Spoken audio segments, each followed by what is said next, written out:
ایک بھائی پوچھتے ہیں کہ ظہر کی 4 رکعت سنتیں اگر ہم نہ پڑھ سکے تو کیا فرض کے بعد ان 4 رکعتوں کو ادا کر سکتے ہیں؟ جی ہاں، سنتوں کی بڑی اہمیت ہے، خاص طور پر سنن مؤکدہ جو 12 رکعتیں ہیں۔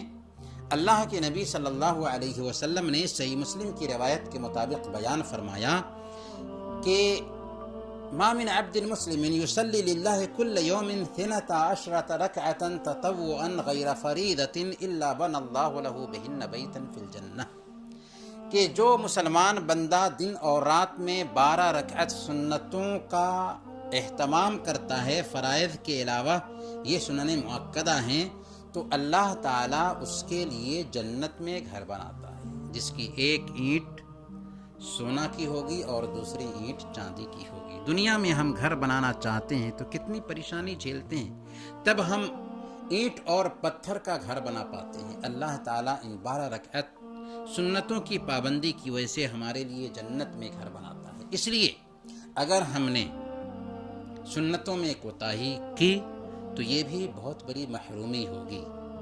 اگر کسی کی ظہر سے پہلے کی 4 رکعت سنتیں چھوٹ گئی تھیں تو وہ بعد میں بھی ان کو ادا کر سکتا ہے۔